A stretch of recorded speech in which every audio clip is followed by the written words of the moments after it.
Саламатсыздарбы, ардактуу көрөрманым. Бүгүн сиздер менен пайдалуу, кызыктуу эфир болот деген ишеничтемин. Анткени бүгүн биз эң эле керектүү, ошол учурда кызыктуу илим, психология илими боюнча кеп калабыз. Азыркы күндө бизге психологдор аласудай эле керек десем жаңылышпасам керек. Ал эми менин бүгүнкү маектешим Айкөл Нурдинова. Саламатсызбы? Саламатчылык. Айкөл айым, бүгүнкү күндө ар эки адамдын бири стресс, депрессияда, негативдүү ойлонуп жүрүшөт, нервный болуп кетишкен адамдар. Келиңиз алгач суроону ушулардан баштасак, кантип стресс, депрессиядан арылса болот, же болбосо канткенде депрессияга түшүп калат адам? Жакшы суроо болду. Өзү психология же психолог десе эле адамдарда биринчи эле стресс, депрессия, кыйналуу, проблемалар деген сөз келет да баарына ой. Стресс бул эмне, депрессия эмне? Чындыгында азыр бизге мисалы 3 жашар баладан баштап бир 30, 60, 70-тегинин баары эле мен депрессия, стресс болуп атам дейт да. Анан карап көрөлү, эми бул өзү депрессия эмне? Депрессия бул узак мөөнөткө созулган, бир жумадан өйдө узак мөөнөткө созулган өтө кыйналуунун негизинде көрсөтүлгөн адамдын эмоцияларынын чагылышы болуп эсептелинет. Сен чындап депрессия болгонуңда элементарно эми депрессиянын ар түрдүү өзүнүн уровени болот. Мисалы баштапкысы, ортосу, чыңалып кеткени, өчүп кеткени деген сыяктуу, бирок почти баардыгында эле мындай туруп бир нерсе жасаганга күчү жок болуп калат. Эң акыркысын айтсам, мисалы туруп элементарный тишин жууганга, чачын тараганга, даже тамакты алып жегенге мотивациясы жок болуп калат да. А бизде депрессияны көбүнчө стресс менен алмаштырып алышат. Стресс деген бул бир нерсе, кандайдыр бир жагымсыз жагдайдан улам бизге келип чыккан бир ситуациядан жеңиң келип, ошол жерде выход таппай калганыңды стресс десек туурараак болот. Көбүнчө эмоцияларды өзүдө сактай албай эле кыйналабыз дагы, ошону биз депрессия болуп атам мен деп коет. Анын депрессиясы болгону 3 күн же 2 күнгө эле созулат. Демек бул депрессия эмес. Эми экинчи сурооңуз, бул нерсеге кантип түшпөш керек? Бул дагы жашообуздун бир бөлүгү. Депрессия дагы, стресс дагы болсуң деле мейли, ал деле болуш керек. Эми депрессиядан Кудай сактасын, чынын айтканда. Себеби депрессиядан чыгуу кыйын болуп калат да, чыныгы депрессия болуп калса, ал 10 жыл, 20 жылда болуп кетиши мүмкүн да. Стресс болсо, ал дагы болуп туруш керек. Себеби сен эгерде стресс болбосоң, анда кубанууну билбей каласың, сүйүнүп калбайсың, ошолордун баркы жок болуп калат да. Анан эми ошентип эле стресс болуш керек дебестен, стресске түшпөө үчүн эмоцияларыңды тез билдирип турушуң керек башка адамдарга. Ошол мисалы кыжырың келди, ошону сыртка чыгар. Албетте бул нерсени дагы мындай өзүнүн орду менен, эрежеси менен чыгара алышың керек да. Кээ бирки жерде жиниңди чыгарсаң өзүңө пайда болот, күлкүңдү чыгарсаң ошо пайда болот. Пайдалуу жагынан колдонууга аракет кылыш керек. Азыр ошол стресс, депрессия деп калдык. Кайсыл курактагылар көп депрессияга түшөт да. Мындай суроо бергендин себеби мен укканмын бакыл. Өспүрүм курактагы балдар кош бойлуу айымдарда эле депрессияга кабылышат деп. Канчалык деңгээлде чындыгы бар ушул сөздүн? Өспүрүмдөр чындыгында эле эң көп депрессияга кабылышат. Депрессия плюс еще и стресс. Эмнеге дегенде, өзү өспүрүм курак эң эрте башталса 10-11 жашта, а так 12 жашта деп айтылынат. Бул мөөнөттө башталганда элементарно эле физикалык жактан биздин дене мүчөлөрүбүз өзгөрөт, сырткы келбетибиз өзгөрөт. Ошол убакытта биз өзүбүздүн курактагылар менен, замандаштарыбыз менен салыштырып баштайбыз.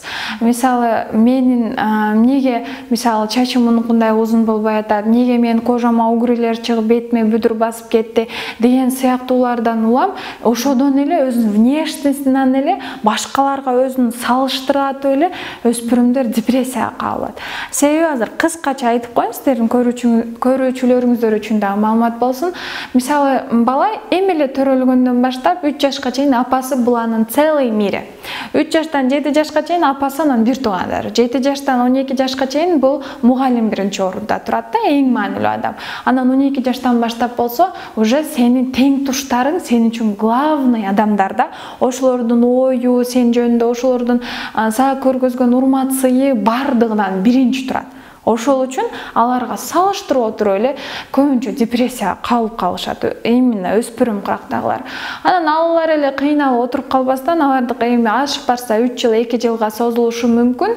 Мындай легком виде, оңой эле, мындай көп деле байкалбайт, просто ошондо ата-энелер жакшы мамиле менен гана алып чыгып кетсе болот. Андан соң уже болжол менен айтканда, менин азыр Кудайга шүкүр, мен күнүгө 4-төн 5тен клиент кабылдайм да. Ошолордун жаштары 26-да да көбүнүкүчө. Себеби 26-да көпчүлүгү биринчи же экинчи баланын энеси болот. Ал убакта төрөгөндөн кийин депрессияга түшүшөт, үйдө отуруп калышат айымдар, ошодон эле көп депрессия чыгып атат. Андан соң уже 45 жашта көп кабылат, 45 жаштан жогору болот. Сен карасаң өзүнө уже жаштык кези өтүптүр, апа болуптур, уже тайни болоюн деген жашка келип калганда, мен эмне жасадым, мен бир нерсеге жетиштимби, мен бул жашоодо эс калтырып атамбы же жокпу деп 40-45 жаштан кийин ошол ойлордон улам депрессияга калышы мүмкүн. Ата-эне тараптан кандай жардам берилиши керек негизи? Ошондой өзүңүздүн башкалар менен салыштырбоо үчүн. Мисалы үчүн бизде азыр Кыргызстанда мындай да тигинин элдин баласы кыйын, кошунанын кызы жакшы деген сыяктуу сөздөр айтылат дагы. Ошол учурда ата-эне дагы баланын самооценкасын түшүрүп коебу?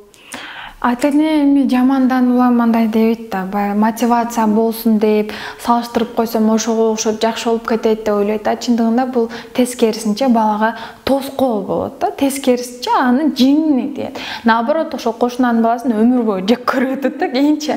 Бул вакытта ата-эне балага болгону эмнени айтпасын, эмнени жасабасын колдоо гана көрсөтүш керек. Аны уруп, согуп, урушуп, сен ушундайсың, тигиндейсиң деп анын бүт каалоолоруна каршы чыкса, бала наоборот тескерисинче эле жаман жакка кете берет. Мени эч ким түшүнбөйт дейт. Өзү жалпы алганда кризисный ситуация адамдын жашоосунда 4-5 жолу болот да, бардыгы да элечи. Анан эң кыйын ошо өспүрүм курактагыда мынтип жагыныш эле мени эч ким түшүнбөйт, мени эч ким колдобойт, мени эч ким сүйбөйт, мен эч кимге керек эмесмин деген ойлор болот. Эң көпчү мени эч ким жакшы көрбөйт деп. Ошол үчүн да суицид өспүрүм куракта көп болот да. Мен эч кимге керегим жок, мени эч ким сүйбөйт депчи. Ошол үчүн ата-энелерден бир эле нерсе, поддержка, аларга сүйүүсүн билдирүү да. Только ошондой. Азыр менин жашырбай эле коеюн, өзүмдүн подросток сиңдим бар. Эң кичинекей кенжебиз. Анан кээ бир нерселери мага жакпайт да, анынчы жасаган кылыктары, кийингени, анан мындай кылыш керек деп өзүмчө эми чоңоюп калган болуп, аны оңдойм деп ойлойм. Апам өзү дагы уже психолог болуп калгандагы эмне кылып атса деле көтөрөт да, апа болчу. Макул, мындай кылышым керек. Азыр бала кичине, ошол убактан өтүп кетсин деп эле бир аз эле чыдап койсо, баланы наоборот колдоп койсо, кийин алданып эле апанын наоборот сөзүн уга берет деген сөзгө келем. Андан кийин баягы кыз бала турмуш куруп башка үйгө барат, үй бүлө курганда, ошол учурда дагы кыз балада жаңы үйгө барып, жаңы адамдар менен, тааныбаган адамдар менен бирикте жашап калган учурда дагы бир стресс дейбизби, депрессия дейбизби, ошондой учурга калышат. Бул учурда кандай кеңешиңизди бересиз? Байкасаңыз, мен турмушка чыкканмын. Буюрса 1 жыл болуп калды. Кудайга шүгүр, жашоом жакшы. Анан чынын айтканда, мен грамда стресс болгон эмесмин. Мен жашоом такыр өзгөргөн эмес. Мен кыз кезимде турмушка чыкчекти кандай болуп жүрсөм, ошондой эле болгон да. Вот мен ойлогом да кардинально жашоом өзгөрөт депчи. Анан өзгөргөн да эмес. Мурда кандай шайыр шатман болсоң, ошол бойдон эле. Бул бир чети мактангандай көрүнгөнү менен бир чети тажрыйба катары, опыт катары айтып аткан чагым. Стресс болбош үчүн ал эмне кылыш керек? Ага чейин эле турмушка чыгаардан мурда бизде ушуну обязательно сөзсүз айтышым керек. Мен, кстати, менин эң көп иштеген жерим өз самооценка, кыздардыкы уверенность, анан турмушка чыгуунун алдындагы стресстер, алардын кыйналуу установкалары да. Кыздарга бизден апаларыбыз эми тоже жакшы ойлор менен айтышат, бирок алда тура эмес да. Сен эртең барсаң, кайнең сени кууп чыгат мынтип иш кылсаң. Сен ал жерде 2 күн да турбайсың. Тамагыңды мынтип жасасаң, эч ким жебей коет. То есть сен ошо окуучу кызсың, сен барар жерге жете эле баягы адамдарды жек көрөсүң да, бул жакта туруп алыпчы. Кандай ушинтет деп эле баягы кайненени кайын эже кайын сиңдини бир ажыдар катары элестетип алат дагы кыздар ошол бойдон анан дарыдан барат. Анан естественно ал жерде ал стресс болот. Мени бул жерде баягы эле мени жакшы көрбөйт, мени сүйбөйт, мени эч ким кабылдабайт бул жакта деп коркушат. Ошол үчүн менин бир жакшы кеңешим, эгерде сиз чоңоюп уже турмуш алдында турган болсоңуз, сөзсүз түрдө өзүнүн кесибин билген, адис болгон психологторго кайрылуу. Алар эми иш жазап, эмнеден корксо ошого дарыдан алыш керек, сөзсүз. Эгерде еще сиздердин көрүүчүлөрүңүз арасында кичинекейлер болгон болсо, анда азыртадан чоңоюп калган болсо деле турмушка чыга элек айымдарга кеңешим, азыртадан ошол кайненеңизди жакшы көрүү. Кайненени, кайын журтту жакшы көрүп, ошону визуализация жасоодо себеби биздин мээбизде любой эле ойго нейрондор пайда болот. Мисалы, бирөө мен кайненемди жакшы көрөм. Сен аны билбейсиң ким экенин делечи. Бир жолу айттың, кийин дагы бир жолу ойлодуң, ал 2 болот. Дагы бир жолу ойлодуң, 4 болот. Дагы бир жолу айттың, 8. Ошентип жок эле адамды мээңде сүйүп аласың. Аны канчалык кийин жаман адам болсо деле, Кудай сактасын, бирок жакшы көрө бересиң да кийинчи. Мен өзүмдү азыр точно помню, 8 классымдан ошентип айтат элем да, мен кайненемди жакшы көрөм, ал да мени жакшы көрөт, кызындай кабылдайт деп, анан мен кайнэжелерим болсун дейт элем. Кайнэже, кайынсиңдим болсун, бирок мага жакын болсун, мени сиңдисиндей кабылдасын дейт элем. Эжем жок да өзүмдүнчү. Кайнэжем болсун, сиңдисиндей кабылдасын, мага заботасын көргөсүн дейт. Ошондой эле азыр Кудайга шүгүр бир кайнэжем бар, бир кайынсиңдим бар да. Айтайын дегеним, установкалардан арылыш керек, уже тазалашың керек. Тазалап бүткөнүңдөн кийин анан уже визуализация жасашың керек. Себеби мына жаман баягы кууп чыгат, айдап чыгат, кайнең тигиндей, мындай деген сөздөр чакага салынган таштандык катары элестетиңиз. Мындайча айтканда ведрого салган мусор, мусордун үстүнө жакшы сөздү, визуализацияны суу деп элесе куюп салдыңыз. Куйсаңыз, баягы ичинде чыланды болуп, сасып жатып калат, бир жол. Ошондой эле да, ошол үчүн ичтен биринчи арылып алыш керек. Анан албетте жолдошуңду сүйүп, жакшы көрүп, турмушка чыксаң, ошондо сен уже ал жактан сага стресс боло турган, стресске причина боло турган эч кандай нерсе калбайт. Биз айтып атпайбызбы, негатив жаман ойлордон арылыш керек биринчи депчи.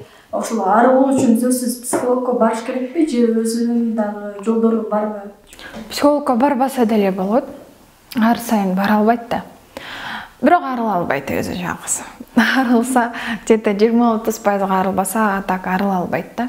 Себеби мисалы мен деле өзүм психологмун, мисалы жолдорун билсем деле мен деле дайыма арыла албайм.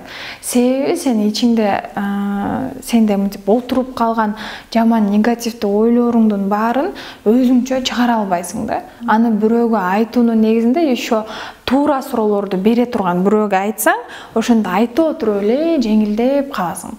Анан эми мисалы бара алганга мүмкүнчүлүгү жокторго менин айтарым, эгерде аябай жиниңиздер келсе, ушунчалык бир негатив толгон болсо, анда кагаз менен эле ручканын жардамы керек болот. Кагаз ручканы алабыз дагы, ичибизде болгон бүткөн ойдун бардыгын жазабыз. Ал жакта жиниң келгенин, жакшы көрүп кеткениңди, бир нерсени эстеп кеткениңди, эми туура сөздү эч кандай уяты жок болуш керек, сөгүнгөнүңдү деле аралаштырып жаза беришиң керек да, оюңа эмне келсе. Мисалы бирөө менен урушуп кеттиң, сен акмаксың, жамансың, короче сен постоянно ошентесиң деп атып эле, анан бирөө маразмдан эч чыгарып коюш керек деген мисалы ошол ойлорду жаза беришиң керек да. Ошону жазып бүткөндөн соң жыртып ыргытып салыш керек. Ошондо бир топ жеңилдөө сезимдери келет. Самооценка жөнүндө да сөз кылып калдык. Чын эле азыркы учурда мен өзүм деле башынан өткөн да, мисалы үчүн эмнеге бул мындай, бул тартынакай, бул кожасы жакшы деген сыяктуу. Самооценканы кантип көтөрсө болот? Ушул суроону берсечи дайыма бир жет күлкүм келсе, бир жет ыйлагым келет да. Себеби көтөрүш жакшы суроо, бирок бир таблетканы берсең эле ичсе эле көтөрүлүп калбайт. Бир китепти берсем, окуп эле самооценкасы көтөрүлүп калса кана, же бир практиканы айтсам эле көтөрүлүп калбайт экен да. Себеби самооценка бул особенно эми эркектердин дагы, бирок мен 30% менин аудиториям эркектер да, так 70% аялдар менен иштегеним үчүн кыздын жашоосунда, аял кишинин жашоосунда самооценка бул биринчи орунда турат да. Сен өзүңдү кандай элестетсең, өзүңдү кантип койсоң, ошол бойдон сени кабылдайт экен. Самооценка өзү каяктан башталат? Баягы мурдагы бала чактан башталат. Сени мисалы, тыртаңдабай жөнөп турчу. чалпылдатпай жөн же, чачыңды албаштай болбой жип сал десе, экинчи чачыңды жазгың келбейт. Жазсаң мага жарашпайт деп ойлойсуң, бийлесең мага болбой атат, мен бийлей албайм деп ойлойсуң, же кичинекей чагында кара кыз деп коет, же сары деп коет. Ошондо дагы мен сапсарымын, мен слишком сарымын дейсиң да, өмүр бою көйгөнгө карараак көрүнгөнгө аракет кыласың. А кара кыздар болсо ваннага кирип алып, мочалкадан беттерин жыгышып, болгон бүткөн баягы аппак тоналканы бетиге коюп, мойну капкара бойдон калып калат. Мисалы да, ошол үчүн бул баягы ата-эненин эле сөзүнөн башталат да. Кызым, сен сулуусуң, сен аппасың, сен эң жакшы кызсың деген сөздөрдөн, сен принцессасың, сен королевасың деп ошол убакытта анын самооценкасын көтөрүп койсоң өмүр бою барат. Эми ал самооценка жок, азыр чоң ойдуң дейли. Анда эң эле алгач ошол детство менен иштешүү кажет, психолог менен тоже. Себеби психолог менен иштебей аракет кылгандарды көрүп эле атабыз, аягы эмне менен бүтүп атат. Ошол үчүн психолог эле кайрылып, ошону иштеп чыгуу. А эгерде мүмкүнчүлүк жок болсо, барганга ошондой эле, анда менин баракчама кайрылсаңыздар болот. Айкөл.Нурдинова Инстаграмда бар. Ошол жерде актуальныйга самооценка теманы айта берип, уже чоң бир тема ал жакта бар да. Ошолордун ичинен бир практиканы айтып коеюн. Постоянно өзүңүзгө жакшы сөздөрдү арноо, баягыдай эле. Мен сулуумун, мен татынакаймын, мен жакшынакаймын, мен арык чыраймын, там мурдум чоң болсо, мурдум кичинекей, көзүм бакырайган, мен колуман бардык нерсе келет деген сыяктуу сөздөр дагы жардам берет, бир топ. Бирок бул баягы айтканымдай эле жаман мусордун үстүнө сууну куюп салгандай болот. Биринчи бир жерге барып отурайын десең деле, мына жер жаман болсо, үстүнөн алып анан отурам да. Ошол сыңарындай эле биринчи тазалап туруп, анан үстүнө уже жакшы сөздөрдү фундаментин куюп, кирпичин тургузуп коебуз. Азыр айтып калдыңыз, 70% кыздар психологко барат деди. Демек 30% эркектер барат, э? Бул менин гана аудиториямда, бул менин клиенттеримдин арасында да.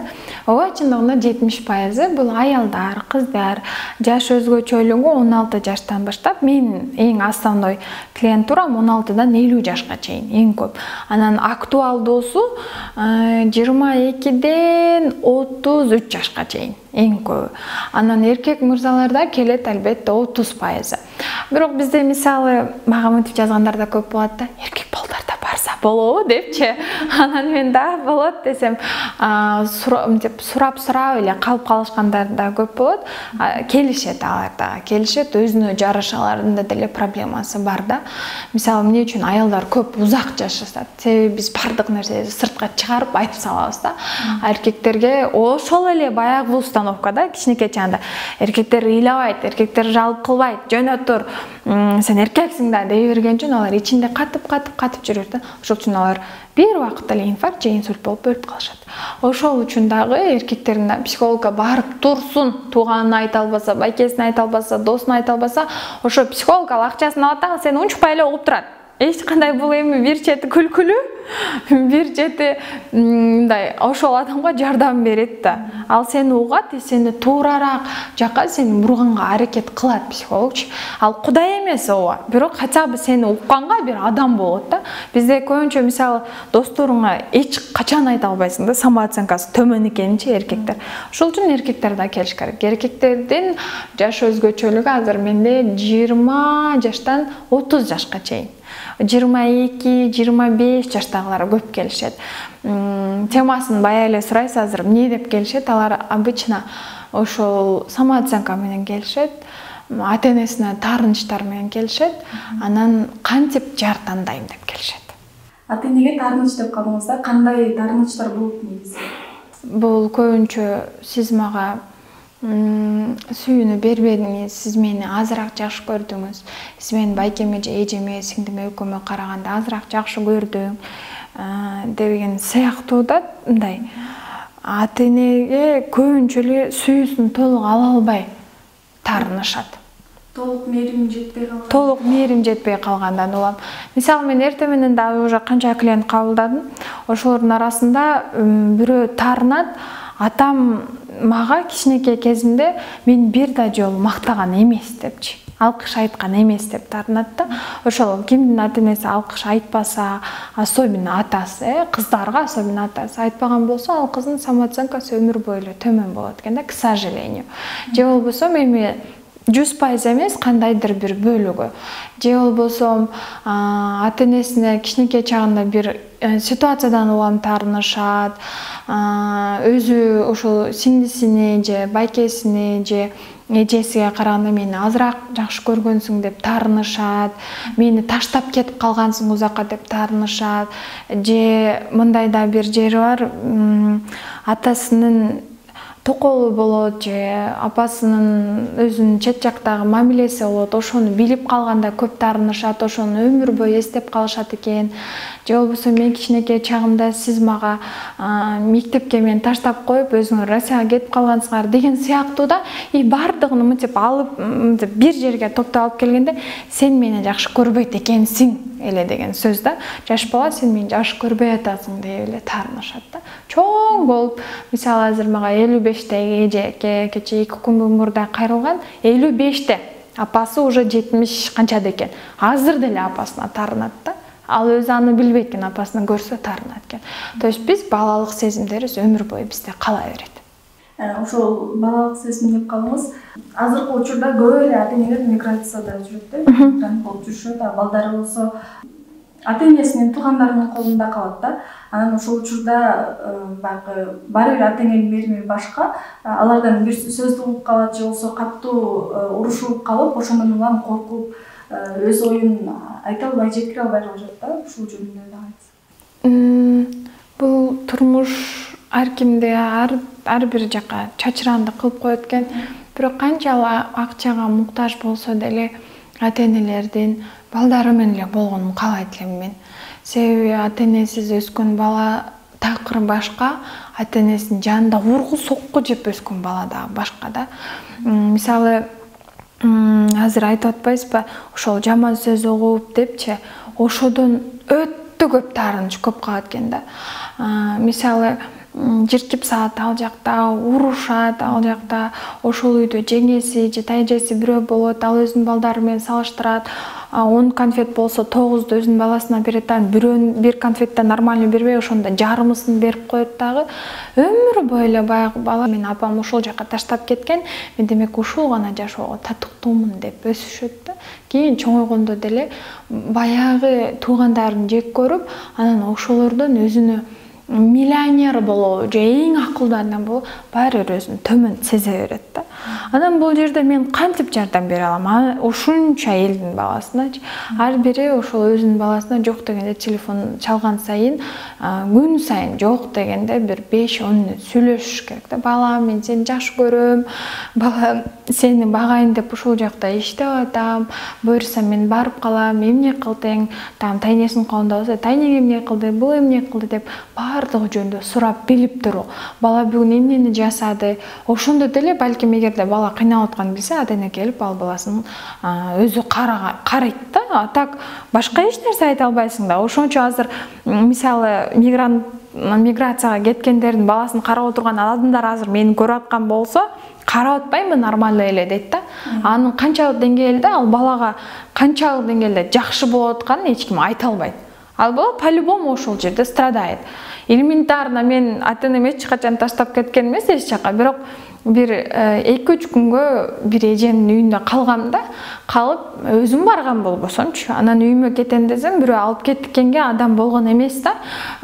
Мен кичинекей болгончу 2-3 күн туруп сени тайтаң бирөө келгенде ала барат деди. Ошондо мен ошол жерде канча жаман болгом да. Өзүнүн балдарын жакшыраак карап, мен жаман карагансып, апам деп ыйлап, ыр жазып ошонткем да.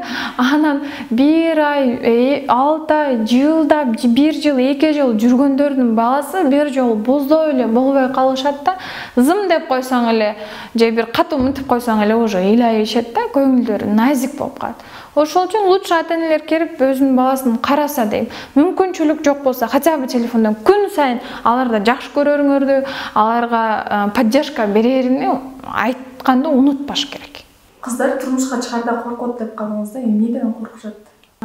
турмушка чыккычак деле коркутуп бүтөт. Биздин өзү салтыбыз, кыргыздын канына сиңип калган установкаларда булардын баардыгы илгертен эле кайненеңди какпа, эшикти катуу жаппа деп деле сөздөрдүн арасында айтылып жүрбөйбү? Ошого жаман установкалардан улам эле коркушат. Анан мына жеңелердин, эжелердин сөздөрүнөн улам кийин барсаң мынтет, теңтет, антет деп эле бүт жаман жагын айтат да, жакшы жагын айтпайт. Мен турмушка чыксам, демек кыйналат экен, 2 балам төрөлсө, мен да күйөөм ичип алкаш болуп кетет экен да деген сыяктуу башка бирөөлөрдүн жашоосун көрүп алып эле кыйналышат да. Анан мен жогоруда айткандай турмушка чыкканыма 1 эле жыл болду меники. Анан ошонун аралыгында вот ага чейин деле психолог болуп иштегем да, өзүм центрлерими ачып иштеп жүргөндө көпчүлүк көрүп таанып калыптыр. Анан ошол жакта эле мен турмушка чыктым дегенден кийин эле бир 2 жумадан кийин уже смстер келип баштады. Айгүл эже, мен турмушка чыккандан корком, эмне кылсам болот, мен турмушка чыккым келбейт, турмушка чыгаарда кантип даярданыш керек деген сыяктуу суроолор көп болуп кетти. Ошодон кийин анан ойлонуп, эмне кылсам болот экен деп эле ар түрдүү маалыматтарды топтоп эле жүрөм ар кайсы жердечи. Анан ага чейин уверенный я деген бир курсум бар эле. Ошол курстун негизинде кыздар баягы установкалардан арылса болот эле да. Ал турмушка чыгуу үчүн гана эмес, өзү жашоодо эле самооценкасын көтөрүп, өзүнө ишенич пайда болуш үчүн даярдалган кыска курс эле. Кийин уже жашоону аралаштырып, күйөөсүнө, өзүнө, келечегини, балдарыны, каалоолоруну, целдерин, мечталарын аралаштырып, менин жаңы жашоом деген курс ачтым. Ал 21 күн эле уланат. Ошонун ичинде да азыр Кудайга шүгүр 2000ден ашуун кыздар окуп бүтүштү. Бардыгынын самооценкасы жакшынакай. Бүтүп турмушка чыккан кыздардын тойлоруна да барып жүрөм. Кудайга шүгүр, ошолордуку да уже көтөрүлүп калганда, то есть самооценкасын көтөрүп, биринчи самооценкасын көтөрүп, өзүнө ишенип, личный границы деп коет. Өзүнүн личный границасын куруп алыш керек да. Кыздарча мага эмнени айтса болот, эмнени айтса болбойт. Сени мындай көрүнбөгөн прозрачный барьериң болуш керек да, ал жактан сен кебиркилерди өткөрбөшүң керек. Мисалы, келиндик жашоодо эле бизде баягы кызмат кылыш керек деген жок, кайнеге кайнтага жагайын деп эле жулкунуп эле жүрүшө берет да. Особенно баягы тынар бар го, кодол ошол айтканда биринчи келгенде пыш деп пышыңызчы дейт го. Ошол сыяктуу өзүнүн чыныгы жүзүн эч кайсы кыздар көргөзбөйт да, себеби коркушат. Азыр мен чынын көргөзүп койсом, мени жаман көрүп калышат булар деп ойлойт да. Көпчүлүгүн ошол мени жаман көрүп калсачы, мени жакшы көрбөй койсочу деген коркунуч почти баарында эле бар да. Анан ошентип жүрөттөн кийин эмнени айтса да макул дей берет. Жок дегенди билишпейт кыздар. Жок деп айта албайт, ошол личный границасын дебелеп, анын үстүнө чыгып секирип атса деле эч нерсе дей албай туруша берет да. Ошол үчүн личный границаны билиш керек, өзүнүн целини билиш керек. Эмне максат менен сен турмушка чыктың?